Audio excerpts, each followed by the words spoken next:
Welcome to the deep dive. Today, we're going to do a deep dive into the world of data science. You might be prepping for a big interview or just curious about this field that's shaping our future. You've sent us a ton of material, 81 questions posed by a data scientist covering everything from linear algebra to large language models. Okay, let's unpack this, starting with question one. That's a linear algebra question. How do you calculate the mean squared error in a vectorized way? This is all about efficiency, especially when you're dealing with massive data sets. Imagine calculating the error for each data point. It would take forever. The vectorized approach uses matrix operations, which are much faster. Got it. So instead of processing each data point one by one, we can handle them all at once using matrices. This is crucial for data scientists who work with tons of data. Absolutely. Now, question 2 sticks with linear algebra. It asks, what is cosine similarity? What does it measure? How is it different from Euclidean distance? In what scenarios is it a better measure for comparison than Euclidean distance? Cosine similarity. It's about comparing the direction of vectors, right? Like, are they pointing in the same direction or completely opposite? Yeah, that's the gist of it. Imagine two arrows pointing in different directions. Cosine similarity gives you a number between -1 and 1, telling you how similar their directions are. So it's like a measure of alignment. Got it. But how is that different from Euclidean distance? That seems more intuitive, just measuring the straight line distance between 2 points. Well, Euclidean distance considers both magnitude and direction, while cosine similarity only focuses on the angle. Think about comparing documents. Their lengths might be different, but we want to know how similar their topics are. I see. So it's like comparing the themes of two books, even if one's a short story and the other is a super long novel. Cosine similarity normalizes for that. Exactly. It's perfect for things like text analysis. Okay, moving on to question 3. It asks, why is a covariance matrix always positive semi-definite? Covariance matrices always seem kind of intimidating. They might sound complex, but they're all about relationships. A covariance matrix captures how much different variables move together, and positive semi-definite ensures the data spread is always non-negative, which intuitively makes sense. Okay, that helps. Question 4. Why can eigenvalue decomposition only be performed on square matrices?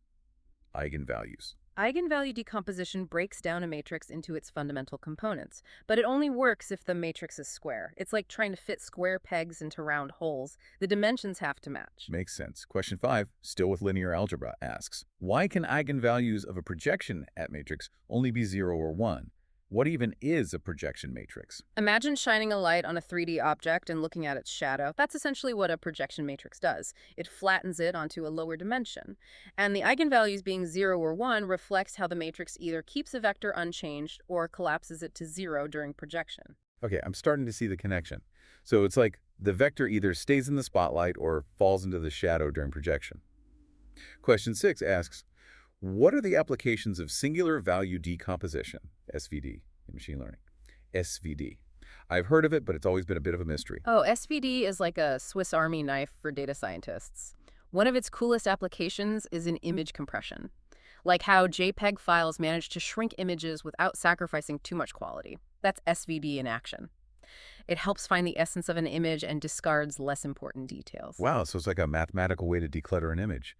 Are there other uses for SVD? Tons. It also helps in situations where we need to find the inverse of a matrix, but the matrix doesn't have a traditional inverse. It's also crucial in recommendation systems, uncovering hidden patterns and suggesting things we might enjoy. It's like SVD can unlock the secrets of our taste in music or movies or something.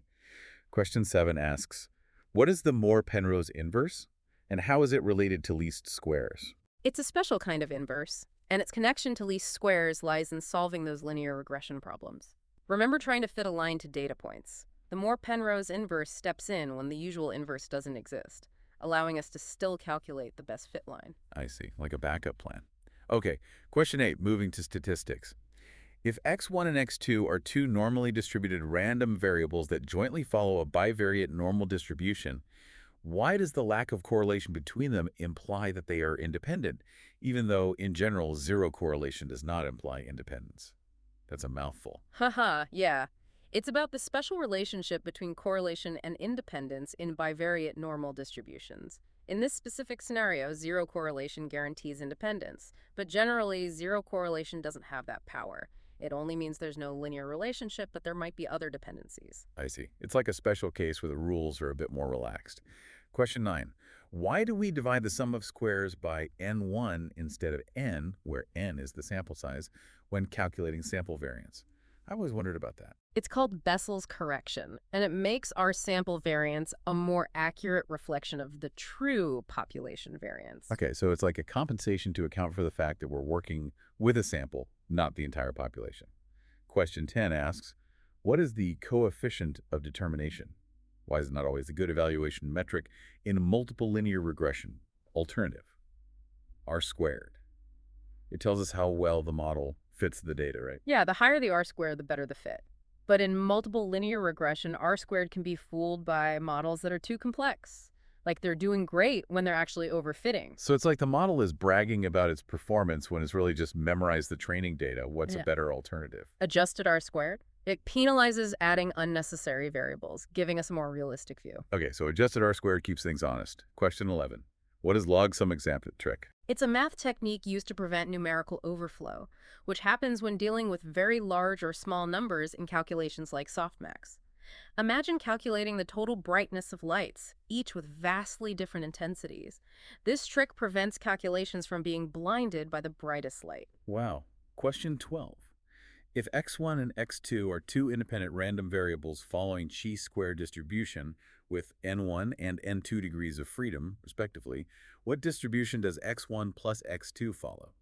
Chi-square distributions are often used in hypothesis testing. When you add two independent ones, the result is still a chi-square distribution. They combine their degrees of freedom like building blocks. Oh, interesting. Okay, question 13, now in the world of natural language processing. Given the following tokens in alphabetically sorted order with their assigned indices in the vocabulary, assume no other relevant tokens are available. I go car, 2, pra, 3, ra, 4, ra, 5 hole, 6, 7 zan, 8. What will be the BPE encoding of the word rodalization? BPE encoding represents words numerically. BPE breaks down words into smaller units and assigns a numerical code to each. It's like a word decoder for computers. Okay, so it's about breaking down words into a code that the computer can then interpret. Got it. Question 14 asks, why is the determinant of an orthogonal matrix Q either 1 or -1? Orthogonal matrices. You're They right. rotations, right? You're right. Orthogonal matrices preserve lengths and angles when they transform space. Their determinants being 1 or -1 reflects this preservation of volume. I see. So it's like a mathematical guarantee that these transformations don't squash or stretch things. Now, question 15 asks, what is Minkowski distance? What are its applications in machine learning? Another distance metric. Minkowski distance is a family of distances with Euclidean and Manhattan distances as special cases. It's like a customizable distance measure. Like having different measuring sticks for different situations, where is it used in machine learning? It's used in algorithms like k-nearest neighbors and clustering, where figuring out how close data points are is super important. That's a great way to visualize it. Question 16. What is the difference between lemmatization and stemming? Both of these sound like techniques for simplifying words. You're right. Both aim to reduce words to their base forms, but lemmatization is more sophisticated. It considers the word's context. Stemming just chops off prefixes or suffixes. So lemmatization is like a careful editor, and stemming is more like a blunt axe. Question 17 asks, what is nucleus sampling? How is it used to control the text generation process by LLMs, nucleus sampling, related to large language models like ChatGPT? It is. It helps make the text generated by these models more varied and creative. Instead of always picking the most likely word, which can lead to predictable and boring outputs, nucleus sampling introduces randomness. Okay, so it's like giving the language model some freedom to be more creative and come up with more interesting text. Question 18. What is the difference between cross-entropy loss and sparse cross-entropy loss? Loss functions are used to train machine learning models, right? They measure how well the model's doing during training. Cross-entropy loss and sparse cross-entropy loss are used for classification tasks, but they handle labels differently. Right, so sparse cross-entropy loss is more efficient because it doesn't need those long one-hot vectors. It's like a shorthand. Yeah, exactly. Question 19. If you apply a dropout layer with a drop rate of brought 5 to a matrix of ones, you will see that some elements of the output matrix become 0, while the remaining elements are set to 2. Why? Dropout layers prevent overfitting, right? Yeah, they act as a safety net. Now, when you apply this to a matrix of ones, the deactivated neurons become zeros, but the remaining active neurons are scaled up to compensate, keeping the overall output consistent. Okay, so it's like a team where half the members randomly take a break, and the other half works twice as hard to compensate. Question 20, back to statistics. Pearson's correlation is used to estimate the strength and the direction of the linear relationship between two continuous variables. What metric is used to judge the association between two categorical variables? Pearson's correlation is the classic correlation coefficient, right? Yeah, but it only works for continuous variables. For categorical variables, we need something different. Kramer's V is commonly used for that. So it's like a correlation coefficient for categories. Question 21. What is the difference between standardization and normalization? These two always seem to get mixed up. They both involve scaling data, but they have different goals. Standardization transforms data to have a mean of 0 and a standard deviation of 1. So it's like putting all the variables on the same scale. What about normalization? Normalization typically scales data to a range, often between 0 and 1. So they both make sure that the variables are speaking the same language. Question 22. What is weight sharing in the context of neural networks? What are its benefits? Weight sharing is a key concept in convolutional neural networks. Imagine trying to identify features in an image. Instead of learning separate detectors for each location, weight sharing allows the network to use the same detector across the entire image. Oh, I see. So it's like having one universal feature detector that can spot a cat's ear no matter where it is in the image. Exactly. And this sharing of weights not only makes the network more efficient, but also allows it to recognize features regardless of their position. Question 23. How would you explain to a layman the contextualized embedding of a word in a sentence that a transformer model learns? Contextualized embeddings, those are like advanced word representations, right? Think of traditional word embeddings as a dictionary. Contextualized embeddings, on the other hand, understand that words can have different meanings based on the surrounding words. So it's like understanding that the word bank can mean different things depending on the sentence it's in. Right. Transformer models excel at this using self-attention. It's like each word is analyzing its neighbors to figure out its own role. So it's kind of like a social gathering where everyone is eavesdropping to understand the overall context. Question 24, statistics. Let's say there are three variables, x, y, and z. You are interested in estimating the strength of the linear relationship between x and y while controlling for z. Which correlation coefficient would you calculate? Partial correlation. Imagine trying to understand the relationship between exercise and weight loss, but you want to account for diet. Partial correlation isolates the pure relationship between exercise and weight loss. So it's like filtering out the noise to see the real signal. Question 25. What are threshold-dependent metrics used to evaluate the performance of a binary classifier? Binary classifiers put things into one of two categories, right? Yep, like a spam filter deciding if an email is spam or not. Threshold-dependent metrics rely on a threshold that turns the model's output into a decision. So it's like deciding whether a student passes or fails an exam. What are some examples? Accuracy, precision, recall, and F1 score are common ones. Accuracy is the overall percentage of correct classifications, while precision is about minimizing false positives. Okay, so precision is about making sure that when the model says something is positive, it's actually positive. What about recall? Recall measures how many of the actual positives were caught. It's about minimizing false negatives. And F1 score kind of combines precision and recall, finding a nice balance. Exactly. Now, question 26 asks, R squared, RTR, is used to evaluate the goodness of fit for a regression model. It is interpreted as the proportion of the variance in the response variable that is explained by the regression model's predictors. How do you interpret the area under the receiver operating characteristic, ROC, curve for binary classification? RC curves. Those are the curvy graphs, right? Yeah, they visualize the trade-off between true positives and false positives. The area under that curve gives us a number that summarizes the performance of a binary classifier. Think of it like a skill rating. A higher AUC means the classifier is better at separating the two classes. Got it. Question 27. What's a simple metric to evaluate a time series forecasting model? Time series forecasting, that's about predicting the future. Like predicting stock prices or the weather. A common metric is MAPE, mean absolute percentage error. It tells us how far off our predictions are, on average. So a lower MAPE means our prediction's more accurate. Makes sense. Question 28. What is the difference between row-oriented and column-oriented data? That sounds like database stuff. It's about how the data is organized. In a row-oriented database, all the information for a single record is stored together, like rungs in a spreadsheet. Okay, so it's like having all the information about a single customer stored together. What about column-oriented databases? Those store data by columns, so all the values for a particular column are stored together. So it's like having separate files for each attribute. Question 29.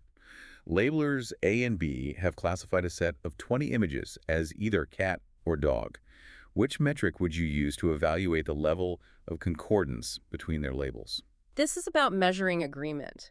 Cohen's kappa is often used for this. It accounts for the possibility of agreement happening by chance. So it's like measuring how much their agreement is due to shared understanding versus random luck. Question 30 asks, you might have heard of KL divergence and the KS test. How are they different? Those both sound like ways to compare distributions. They both assess how different two probability distributions are, but they use different approaches. KL divergence measures how much information is lost when one distribution is used to approximate another. I see. Like comparing how well a small suitcase fits the contents of a bigger suitcase. What about the KS test? The KS test compares the cumulative distribution functions of two distributions. Imagine plotting two distributions and looking for the largest vertical difference between their curves. The KS test tells you if that difference is meaningful. So it's like checking if two graphs are similar enough or if there's a meaningful gap between them. Now let's move on to question 31. There are two random variables, x and y, and the covariance between them is 5.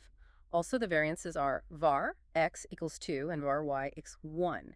Two new random variables, p and q, are defined as follows. P equals 2x plus 4y, q equals 4x, 2y. So what's the covariance between p and q? Feels like a math puzzle. We're given information about x and y, and then we mix them up to create p and q. It tests how covariance changes when you transform the variables. What's cool is that covariance has linear properties. We can use those to break down the covariance of p and q using what we know about x and y. Like a recipe, combining ingredients to create something new. Exactly. If you follow the recipe and plug in the numbers, you'll see the covariance of p and q is 14. Okay, so even though we changed the variables, we can still see how their relationship changes using covariance. Pretty neat. Question 32. Comparing the means of two groups is common to assess the effect of a treatment. One assumption of the independent two test is that the variances of the two groups must be equal. Which test can you use to check if the variances of the groups are equal? If they are found to be unequal, which test would you use to compare the means? So this is about picking the right statistical test. Exactly. Imagine testing a new drug and comparing blood pressure of patients who took the drug to those who took a placebo. The independent t-test assumes the spread of data in both groups is similar. Right, if the variances are super different, it's not a fair comparison. Oh, yeah. So how do we check if we can use the t-test? Levine's test. It checks if the variances are equal. If they're not, we need a different test. And what would we use then? Welch's t-test is a good option. It doesn't need equal variances, like a more powerful t-test. I see. Okay, question 33. What is cosine distance? Is it a distance metric? Did we talk about cosine similarity already? What's the connection? Two sides of the same coin. Cosine similarity measures alignment. Cosine distance measures how different they are. Got it. But is cosine distance a true distance metric? It gets a bit technical there. A true distance metric has to meet certain rules, like the triangle inequality. Cosine distance doesn't always follow that. Okay. But even if it's not a true metric, it's still useful. Definitely. Okay, question 34. Mean is used to measure the central tendency of a distribution, while variance is used to measure the spread of the distribution. In this context, what is kurtosis? What does it measure? So mean and variance tell us about the center and spread. What about kurtosis? Kurtosis is all about the tails of the distribution, how thick or thin they are. Imagine two bell curves, one with wide tails and one with tails that quickly taper off. A distribution with high kurtosis has wide tails, and that means extreme values are more likely. Think about stock market returns. High kurtosis means a higher chance of those big jumps or crashes. So it's about how likely those extreme events are. Question 35. What is a log normal distribution? Why is a random variable following a log normal distribution always greater than 0? If you take data points and plot their logarithms, and those logarithms follow a normal distribution, then the original data follows a log normal distribution. Like looking at the data through a special lens, why are the values always positive? Think about the exponential function. It always gives you a positive value. So if the logarithm of a variable is normal, the variable itself has to be positive. Makes sense. Question 36. In deep learning, we generally use equal-sized batches during training. Why is this the case? Batch size. That's how much data we feed to the network at once, right? Yeah, like deciding how many students are in a study group. Equal-sized batches make sure we use GPU memory efficiently. GPUs are that special hardware for deep learning. Yes, they're like parallel processors. Equal-sized batches keep the GPU running smoothly. Okay, so it's about efficiency. Anything else? It also helps with stability. The network learns at a more consistent pace. Question 37. What is the standard error of mean? SEM. That sounds like a measure of how uncertain we are. Exactly. Imagine trying to estimate the average height of everyone in a city. You take a sample and calculate the average height, but if you took another sample, you'd probably get a slightly different average. Makes sense. Each sample is just a snapshot of the whole population. Right. The standard error of the mean tells us how much those sample means are likely to differ from the true average, how precise our estimate is. Got it. So a smaller S-key means we can be more confident in our estimate. Question 38. If a convolutional layer takes an input image with 10 channels and applies a convolution operation to produce 32 output channels using a 7 by 7 square kernel, how many total learnable parameters, including bias, are there? Convolutional layers are like the eyes of a CNN, right? They scan the image and pick up features. The kernel is like a filter, and in this case, we have 32 kernels, one for each output channel. Each kernel is like a specialist looking for a specific clue. How do we find the total number of parameters? Each kernel has 7 by 7 equals 49 weights, and we have 32 kernels, so that's 1,568 weights. Plus, we add a bias term for each kernel, so another 32 parameters total, 1,600 learnable parameters. That's a lot. Okay, question 39, back to statistics. A population is normally distributed, and we want to test if the population mean is equal to URO. The population standard deviation is unknown. We compute the following test statistic, T, based on a random sample of n independent observations drawn from the population. T, xant, sun, where. X is the sample mean, S is the sample standard deviation, N is the sample size. What probability distribution does T follow? Hypothesis testing.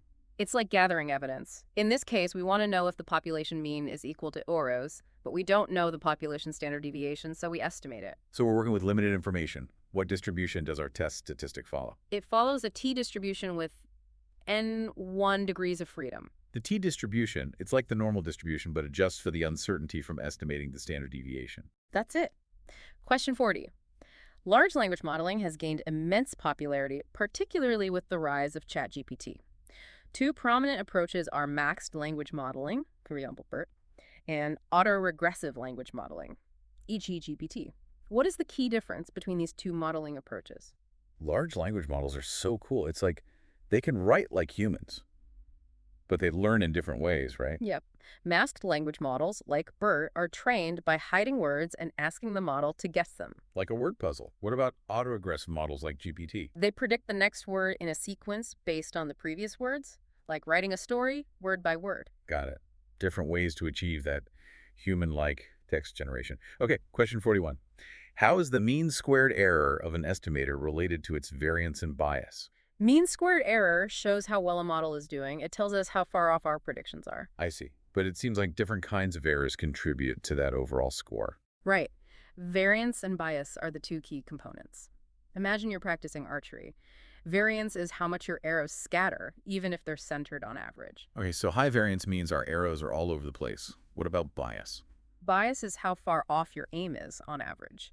Your arrows could be close together, but consistently off-center. So it's like a systematic error, always missing in the same way, and a good archer wants to minimize both. Exactly. Let's move on to question 42. The outcome of 4 coin tosses is 1, 1, 1, 0, where 1 represents getting heads and 0 represents getting tails. Using maximum likelihood estimation, MLE, what is the estimated probability of getting head in a single coin toss? MLE, it's like finding the most likely explanation for the data. Exactly. We're trying to find the probability of heads given the results of 4 coin tosses. The most likely estimate would be 0.75 since we saw 3 heads and 1 tail. Makes sense. Okay, question 43. Let x, y, and z be 3 random variables. If x and y are independent, does this imply that x and y are conditionally independent given z? This seems tricky. 2 things might be independent overall, but not if we know something else about them. You got it. Think of x as carrying an umbrella, y as whether it's raining, and z as whether it's cloudy. Okay, so x and y might be independent overall, but if we know it's cloudy, that changes things. Right. If it's cloudy, seeing someone with an umbrella might tell us something about the chance of rain. So knowing Z connects X and Y, like Yeah. in a mystery novel, where clues suddenly connect. Question 44. Though multicollinearity doesn't affect the predictive performance of a model, you may still want to address it even if model interpretability is not your goal. Why? Multicollinearity is when our predictor variables are too similar.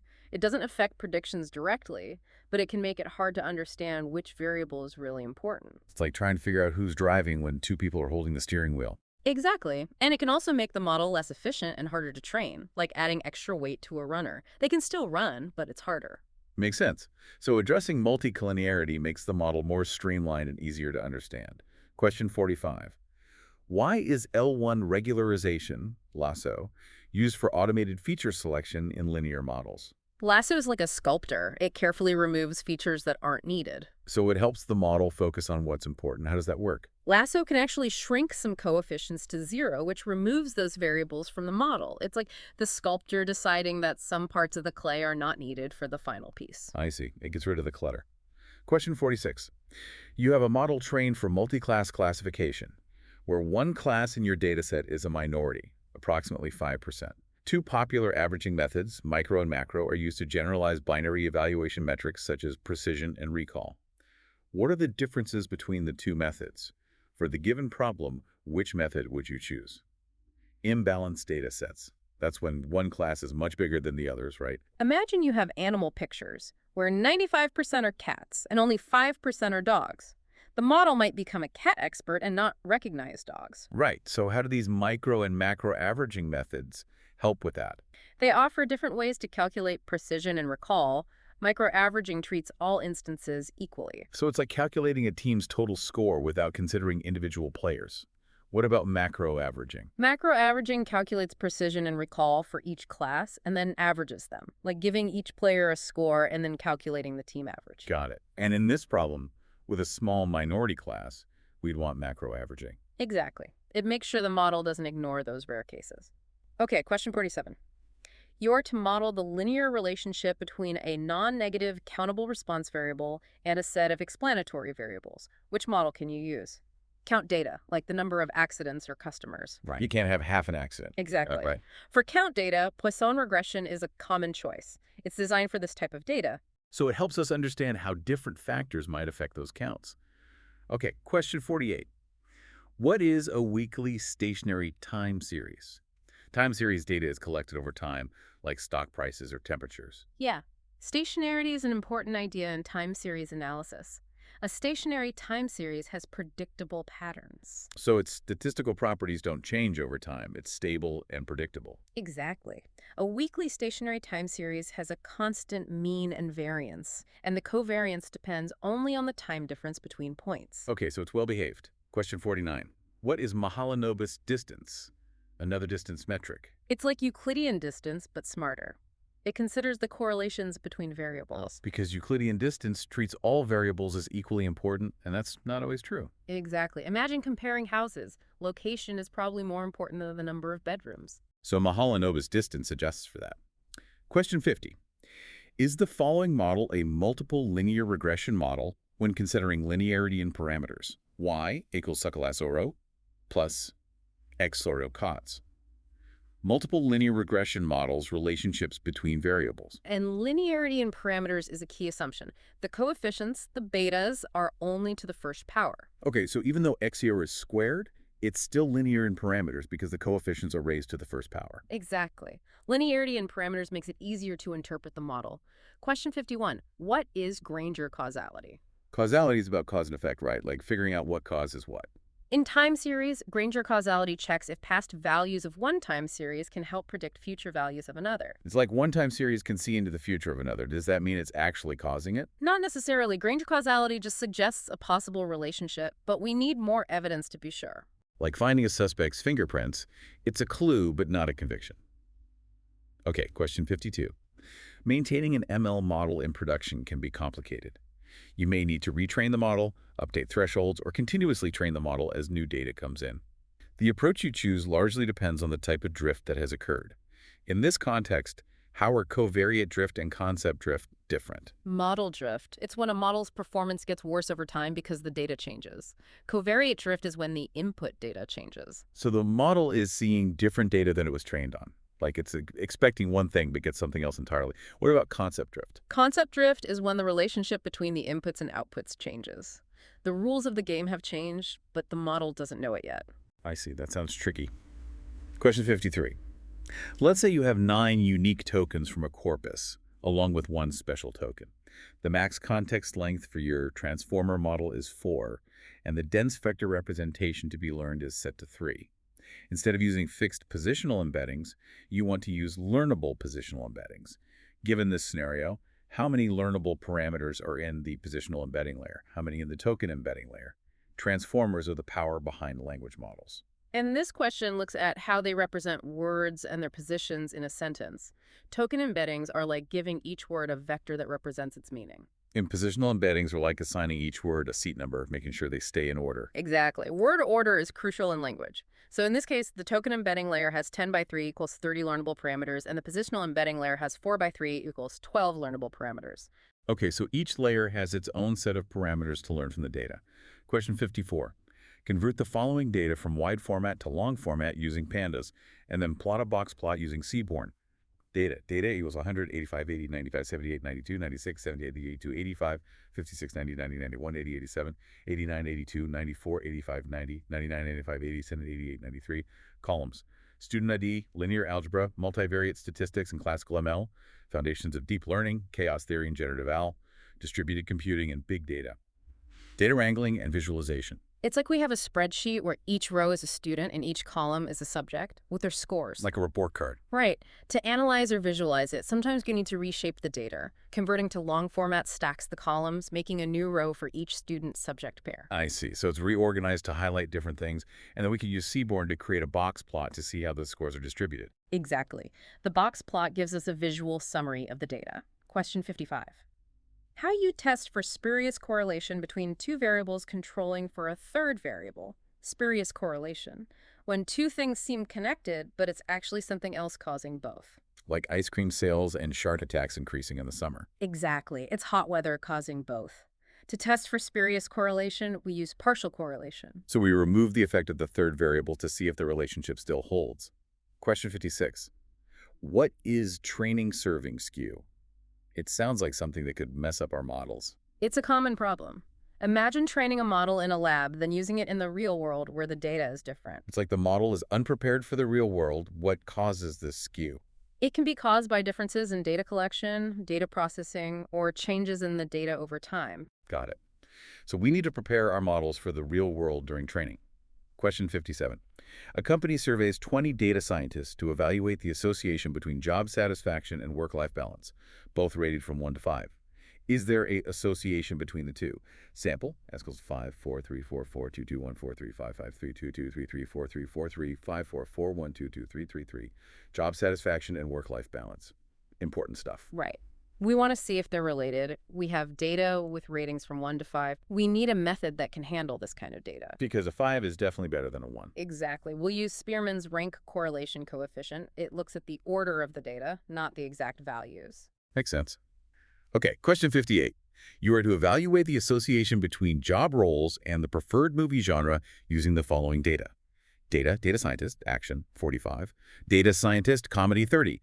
ML engineer, action, 25. ML engineer, drama, 20.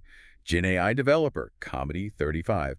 GenAI developer, action, 50. Data scientist, drama, 15. Data scientist, comedy, 10. ML engineer, drama, 5. GenAI developer, action, 40. H, use Chi-2 test. Movie preferences. It's like peeking into the minds of data professionals. We want to see if there's a connection between job roles and movie tastes. So we're profiling them based on what they like to watch. The chi-squared test is perfect for this. It tells us if the connection is statistically significant. Cool. Question 59. Normality is one of the key assumptions of ANOVA. If it is violated, which non-parametric test is generally used? ANOVA, that's analysis of variance, right? It compares means across multiple groups. It's like a competition to see which group has the highest average. But it assumes the data in each group is normally distributed. That bell-shaped curve, what if it's not? Then we need a test that doesn't rely on normality. Exactly. Non-parametric tests are more flexible. The Kruskal-Wallis test is a common choice. It compares medians instead of means. So it's not so affected by outliers. Yeah. Question 60. How are R2 and adjusted R2 different? Both measure how well a model fits the data.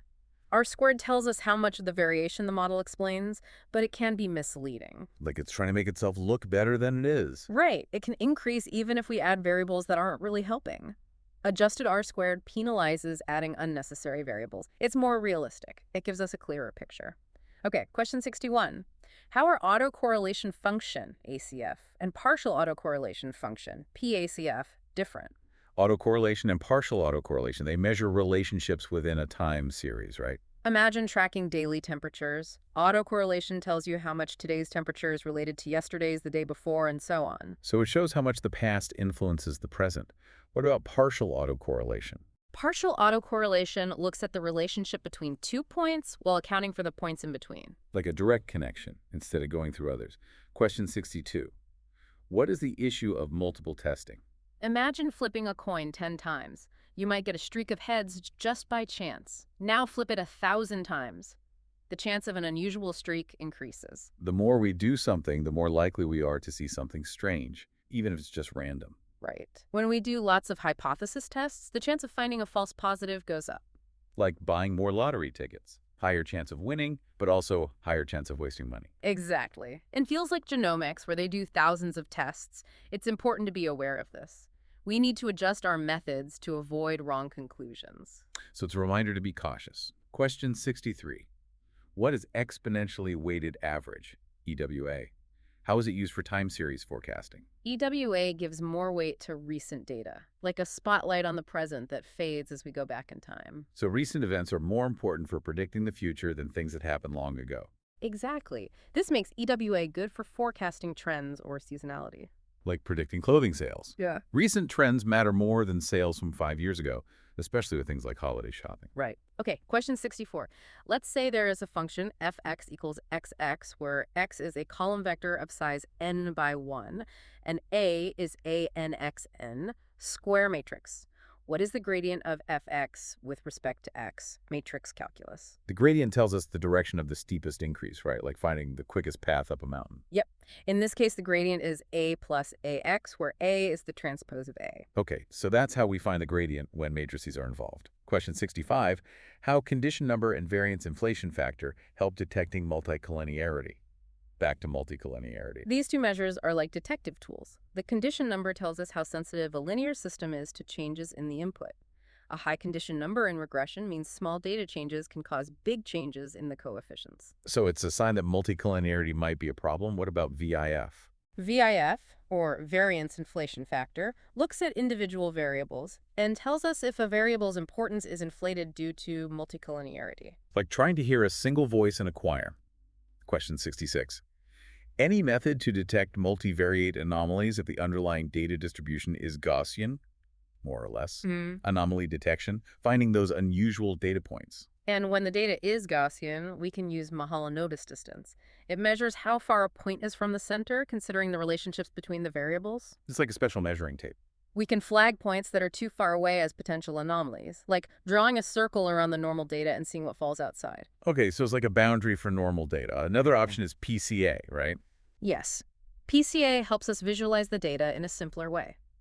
Question 67. Suppose you want to convert a continuous score variable into a categorical class variable, with the number of classes predetermined based on your judgment or an underlying phenomenon. Which method can you use? So we're taking something continuous, like a test score, and turning it into categories. A common method is the Jenks natural breaks algorithm. It finds the best way to divide the data into groups. So it's not just dividing the data into equal chunks, it's finding natural breakpoints. Right. It aims to minimize variation within each group and maximize variation between groups. Question 68. How are PCA and feature agglomeration different? PCA, that finds the principal components that explain the most variation. Yeah, like finding the main highways of information. Feature agglomeration is more like clustering. Grouping similar things together. Exactly. Instead of finding new dimensions like PCA, it combines similar features into clusters. Different ways to simplify the data. Question 69. What metric serves as the equivalent of R2, coefficient of determination, in a logistic regression model? Logistic regression predicts a categorical outcome. And unlike linear regression, we can't use R squared. Pseudo R-squared is a common alternative. Okay, so it's like trying to measure goodness of fit in a different way. Yeah. Question 70. Any model-agnostic way to estimate feature importance? Permutation importance. We shuffle the values of each feature and see how it affects the model. So if shuffling a feature makes the model worse, it's important. Exactly. Simple but powerful. Question 71. How would you estimate the correlation between a binary categorical variable and a continuous variable? Binary, that's like a yes-no variable. Right, like if someone clicked on an ad, Yeah. and we want to see if that's related to something continuous like time spent on the website. The point biserial correlation coefficient is used for that. It's designed for that specific situation. Okay. Question 72. How does the balanced focal loss function address both class imbalance and the challenge of hard-to-classify instances in machine learning models? We've talked about class imbalance, but what are hard-to-classify instances? Think about classifying images of cats and dogs. Some images might be blurry, making them hard to classify. Like those blurry photos that we can't figure out? The balanced focal loss function focuses on those tricky cases. It gives more weight to them and to instances from the smaller class. So it's like giving extra attention to those who need it most. Question 73. Why is mutual information score a better criterion for feature selection than rank and linear correlation coefficients? Feature selection is so important. We want to pick the best features for our model. Mutual information helps with that. It measures how much information one variable gives us about another. But how is it better than other methods? Rank and linear correlation only look at linear relationships. Mutual information is more flexible. So it can capture more complex relationships between variables. Question 74. If x follows a distribution function, fxx, and you collect a sample of size n, IID, what distribution does the minimum of the sample follow? Distributions. They're like the building blocks of probability. This question is about the smallest value in a sample. Imagine collecting data on tree heights. The distribution of the minimum height will depend on the overall distribution of heights and the sample size. The more trees we sample, the more likely we are to find a short one. Question 75. What are the different types of anomalies that can occur in a time series, multi-channel data set? Anomaly detection in time series data. Time series can have different kinds of anomalies. Point anomalies are sudden spikes or dips. Okay, those are the obvious ones. What else? Contextual anomalies are unusual within a certain context, like a high temperature in winter. So the context matters. Right. And then there are collective anomalies, a series of points that are strange as a group, like a slow, steady increase in temperature over time. So it's a pattern of weirdness. Question 76. What is the difference between the unbiasedness and the consistency of an estimator?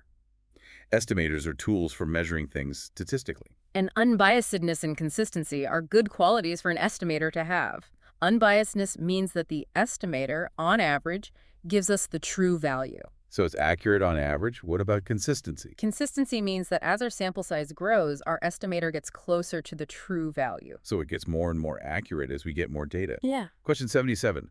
What is layer normalization used for?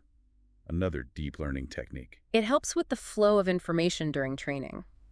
Values in different layers can have at different scales, which makes learning unstable. Like trying to have a conversation with everyone talking at different volumes. Layer normalization standardizes the inputs to each layer, making them more consistent. So it helps the network learn more effectively. Question 78. What is Jensen's inequality? That sounds mathematical.